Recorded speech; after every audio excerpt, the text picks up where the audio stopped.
Full ఇస్తే కానీ దిగనన్నావంట. Full గా సార్ 90 మంది అడిగినా ఫుల్ గా 90 మంది అడిగినావా? దేవుడి పైకి ఎక్కడం. తిరుపతి గోవిందరాజ స్వామి ఆలయం పైకి ఓ అజ్ఞాత వ్యక్తి ఎక్కాడు.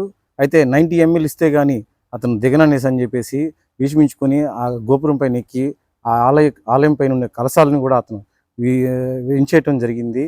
ఇందులో భాగంగా ఇక్కడ చూస్తే కనుక గోవిందరాజ స్వామి ఆలయం పైన అక్కడ లోపల ఆలయం ఏదైతే ఉందో లోపలికి పైకి ఎక్కి ఆ గోపురం పైకి ఎక్కి అక్కడ అతను హల్చల్ చేసిన పరిస్థితి మనం చూసాం.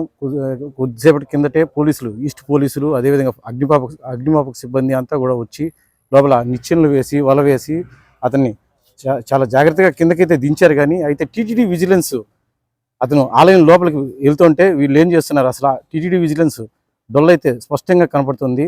రాత్రి టీటీడీ విజిలెన్స్ అతను లోపలికి వెళ్తుంటే వీరంతా కూడా నిద్రావస్థలో ఉన్నారా ఏంటి అనేది కూడా ఇప్పుడు టీటీడీ విజిలెన్స్ విజిఓ కానీ అటు సివిఎస్ఓ కానీ వీళ్ళంతా కూడా వారిని ఎవరైతే సిబ్బంది ఉన్నారో వారందరినీ కూడా విచారిస్తున్న పరిస్థితి కూడా ఉంది. ఇప్పుడు ప్రస్తుతం ఆలయంలో అయితే ఇదే విజిఓ కూడా వచ్చిన్నారు, ఇక్కడ టీటీడీ విజిఓ కూడా వచ్చినారు, ఆయన కూడా పరిశీలిస్తున్నారు. అయితే అదేవిధంగా ఆలయంలో అతను కిందకి దిగాలి అంటే ఖచ్చితంగా 90 ml ఖచ్చితంగా ఇవ్వాల్సిందే అని చెప్పేసి అతను భీష్మించుకున్నాడు. అయినా కూడా పోలీసులు అతన్ని చాలా జాగ్రత్తగా అయితే దించారు, ఈస్ట్ పోలీసులు. అంటే ఆలయంలోకి ఇతను ఎలా ప్రవేశించాడు అనేది ఇప్పుడు అంటే ఆలయం ఇటు మెయిన్ గేట్ వైపు నుంచి వెళ్ళాడా లేకుంటే అటువైపు ఇంకో దారి ఉంది, ఆ దారి గుండా వెళ్ళాడా అనేది కూడా తెలియాల్సిన పరిస్థితి ఉంది. దీనిపై టీటీడీ విజిలెన్స్ సెక్యూరిటీ డొలతనం పూర్తిగా బయటపడుతుంది. ఈ డొలతనం ఇక్కడే కాదు, తిరుమలలోనూ ఉంది, అదేవిధంగా తిరుపతి టోల్గేట్ వద్ద కూడా ఇలాంటి పరిస్థితి ఉంది.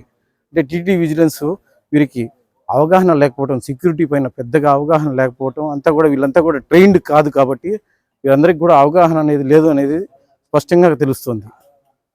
ఇకనైనా టీటీడీ జాగ్రత్త తీసుకొని వీళ్ళందరూ కూడా సెక్యూరిటీ సిబ్బంది కూడా సరైన రూల్స్ అండ్ రెగ్యులేషన్స్ని ఖచ్చితంగా చెప్తే కనుక వారు దాని ప్రకారం నడుచుకునే అవకాశం ఉంది అనేసి అని కూడా అంటున్నారు.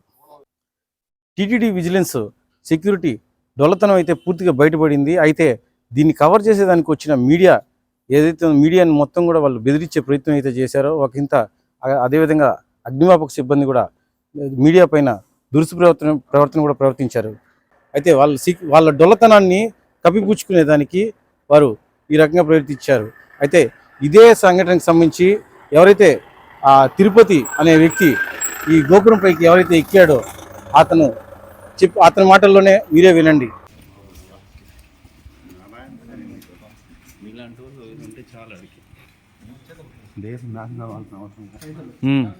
మరి వాడు లోపలికి వెళ్తా అంటే ఏం చేస్తున్నారు? నా సెక్యూరిటీ వల్ల లోపలికి వెళ్తా అంటే సెక్యూరిటీ వాళ్ళు ఏం చేస్తున్నారు?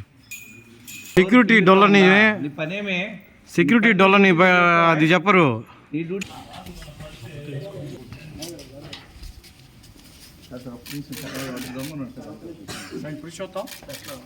ఏ ఊరు? ఎందుకు ఎక్కినావు పైకి?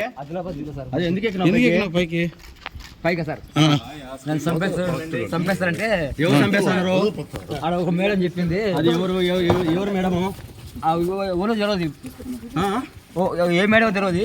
నువ్వు ఎందుకు ఎక్కావు పైకి? దౌడు పైకి ఎక్కడం కరెక్ట్ కాదు కదా. ఫుల్ ఇస్తే కానీ దిగనన్నావంట. ఫుల్ గా సార్ 90 మంది అడిగినా ఫుల్ గా 90 మంది అడిగినావా?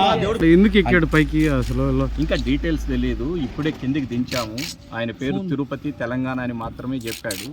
కొద్దిగా తాగి ఉన్నాడు, మరి కొద్దిగా అన్సౌండ్ లాగా కనిపిస్తున్నాడు. విచారించిన తర్వాత అది చూస్తాం. అంటే టీటీడీ విజిలెన్స్ ఇంతమంది ఉన్నారు కదా సార్, ఎలా వెళ్ళాడు సార్? అది చూద్దాం, విచారిస్తాం. ఇప్పుడే కదా కిందికి దించిండేది, విచారించి మళ్ళీ చూస్తాం. పైన కలసం కూడా ఇంచేసాడు అనేసి అట్లాంటిది ఏం లేదండి. అంటే మందిస్తేనే కానీ కిందకి దిగనన్నాడు అంటే కదా సార్. విచారించి మీకు అన్ని విషయాలు చెప్తాం. ఒక హాఫ్ అన్ అవర్. చంపేస్తామని చెప్తే ఎక్కామని చెప్తున్నారు.